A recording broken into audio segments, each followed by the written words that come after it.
What's up, Moto Buddies? Mike here from Taco Moto Co. and Baja Taco Tours. We have a 23 Beta 500 RRS. This is the top of the line Beta dual sport bike. It's a pretty rad machine, and we're going to walk you through today installing the Taco Moto Co. dual sport upgrade kit. This is going to remove the big stock tail piece. We're going to pull that apart and replace it with our tidy tail version, and then we're going to upgrade the turn signals to the fork wraps. First step to get this in there is we've got to pull out the bolts that are holding the rear tail fin in. So there's two here to the front, two in the midsection, and then there's two back here at the rear end. We also need to pull the seat and then pull off the side air cover. Each of the side panels have two bolts, and then there's two remaining ones up here behind the seat latch.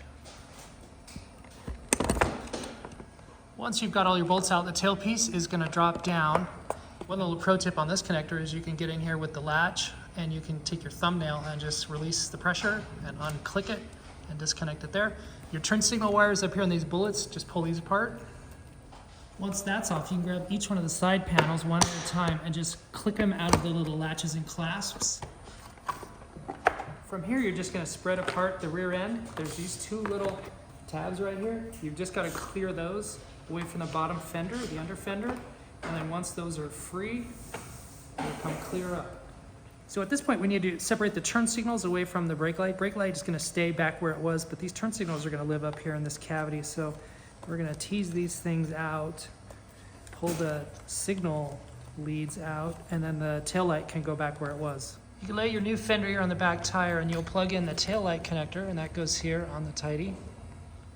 Signal leads for the tidy tail are going to come back up, and you'll loop them underneath that little catch, and here's where we'll plug everything in. And so you have 4 leads here, but there's only 2 on the tidy tail. The white wire is your right signal, orange wire is your left signal, and then here on the bike, the black, which is the ground, we won't use either of the blacks. Those will remain disconnected.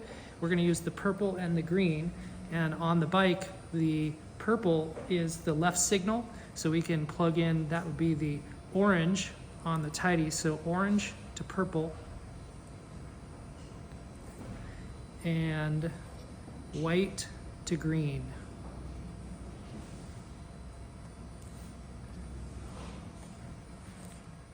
From here, we'll take the rest of these wires, we can loop them under this catch right here. If you want to, you can zip tie these things just so they're a little bit tidy and out of the way. Something I do on the Betas before I go ahead and put the top fender back on is I like to just route this cord into the little grooves here of the fender. Make sure that connector goes into the little cavity, and you just pre-route everything again. Make sure that the length is okay, and from here this can just gently let this hang out of the way because we now need to put the top fender on. The most important part of the top fender installation is noticing that there's this little tabbed groove right there, and that will go right into this little flap. This is where that needs to sit. So you're just going to check your alignments as you get that in there. After you have that all sorted out, then you can expand right here. Remember these two little tabs that we talked about? These things right here. Just make sure that you spread those apart so they go across here, this subframe, and then you can push it. Notice that you've got these two little screw holes here. That's how you know you've gone far enough, is when the alignment is correct there. Your top fender is probably going to do like mine, where the wire gets trapped underneath it, and so that's easy. You're just going to make sure that you fit the wires over the top. There's a little channel right there. Push that back down. The side panels are going to go underneath the sub fender as well. Just push them through, make sure they all align, and this is going to go into its little cavity as well. The Beta plastics have a lot of little grooves and channels that everything needs to fit into. There's one right here as well. You can see this little groove along the length of the subframe. So you just need to use due care that when you put all this stuff back in, that all these channels are all aligned and everything fits really tight and snug to the body. If you have excessive gaps anywhere, if these don't line up, or under here, if these bolts don't line up, then you'll need to pause what you're doing, figure out where it's binding, where you're not aligned, and sort that out before you continue. Reconfirm that your wire is down into the channel of the fender and that the lines are fairly tight and that they're going to fit into the groove, and then they're going to dive into that little cavity right there. If you need to take a moment and sort all that out, now's the time to do that before we put this under fender back up into the into the rear. Let's take a look at the bolts that came out. We have, starting at the back, this is towards the license plate, we have the 2 threaded plastic bolts. They're going to go exactly in front of the license plate at the tail end. In the middle section on the underside are the 2 middle length bolts, and then the 2 longest bolts go towards the front where the subframe and the fender come together. Up here we have the 2 bolts that came out from underneath the seat, and then these are the 2 side panels. So here's a little pro tip on these Beta seats. You've got this little hook right here, this little latch, and of course you have the one on the front. So when you put your seat on, what we like to do is make sure that you catch your front and then put a little pressure in the middle of the seat right here to catch this one at the bottom bow. So you would push kind of right there to seat these, and then the last thing you can do is give it a little forward tap and do the final snap. Make sure that this is seated well and you don't have a big gap right there. The air filter cover here on the side panel, you just catch the little latch here at the top, slide it in, get these little guys here, the little hook tabs. Once it's seated in, give it a little click there and you're done. To install our fork wrap turn signals, pull out these 4mm Allen bolts that hold the mask on. Remove the stock turn signals. This is an 8mm nut there and a 10mm on the back. You can follow the leads, disconnect them from their bullet connectors, both sides.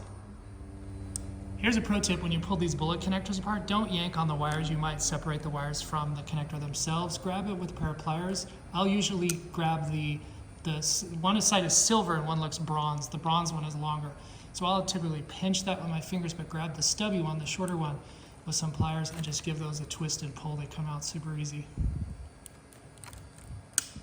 When we install our fork wrap signals, I like to have the wire facing towards the front, and then you're going to put these on at the top of the fork where they're the most narrow, all the way up to the top. And then you're just going to use you don't need to spread them, just let the pressure of the fork as they slide over separate it. I have my fingers on both sides so it doesn't slam shut on the back side, just very smoothly ease it over and they're on, and slide them down. Time to plug in our new fork wrap signals. Remember that purple is left, and so the purple will be the positive lead, and I'm going to go, this is my left side fork wrap, so the red is going to go to the purple, and then the black here will have a faint red on it. Don't get confused, it's black, it just has the red because that's a zip wire. It's separated away from the red, so a little bit of the red pulled and stayed on it, but the black one goes to black. And over on the right hand side, I've got green. Green is going to be my positive, so green to red. Black is negative, black to black. Final step will be to get power for our optional running light. That's the purple wire here with this connector. This is called a posi tap, and so you're just going to unthread the little black part of it there, loop it around this white and blue wire on the headlight. This is headlight connector. Just slide that thing across the gap of the white and blue wire here, and then we're going to tap in or plug in or screw in the purple wire. I like to counter turn that a couple of times, because once you thread that on, you will put positive turns onto that wire and it'll sort of equalize it out, and you're connected. And if you have too many turns in there and you're a little bit worried about it, that's a simple thing to fix. You can just unthread the top one, pull your wires out, which will be twisted together, and then you could just take that turn away, reinsert them here, make sure all the conductors get down in there, push it in tight till it stops, and then you can tighten that, give it a little gentle tug, make sure it doesn't come out, and you're set. We'll need to replace out this turn signal flasher relay. This is for the incandescent bulbs, and your bulbs will blink too fast. Your new LED bulbs will hyper blink unless you do. So the kit will include a new turn signal relay flasher. You will remove the old one.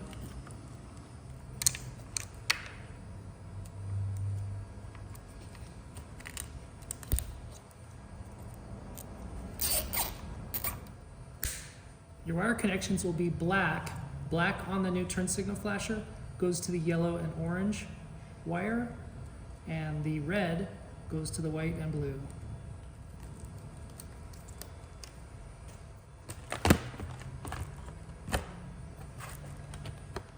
And you can reinstall your mask, test everything, make sure that your running light feature comes on,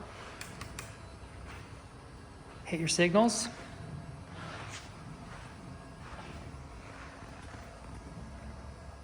Test your brake. And with that, you're done. You've installed your new Moto Beta 20 Plus, 2020 Plus tidy tail. You go from this big, enormous, heavy OEM unit to this nice little slimline unit. Last thing I'll show you is you've got some red reflective tape that'll come in the kit, and if you like to, you could put that on the bottom tab of the plate holder, slice it around, and then you've got a nice bit of reflective surface there.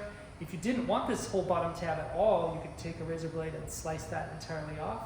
To remove the plate, it's very quick and easy. You've got these little wings here that key into these slots, and this thing will come off. So if you're in some hard enduro situation and you don't want your plate at all, you can throw that in your backpack. Maybe I could point out the fact that some folks will take their license plate and they'll mount them long ways here on this little flat surface. You could also use an Enduro Engineering or sick-ass license plate holder, and that would attach to here. Moto Minded has a flex plate, and there's also the Enduro plate product that you could mount onto this. So tons of ways to mount your plate to the back of the unit, however you like. Again, thank you for buying this product and installing it. Like and subscribe. Go out and get some adventure.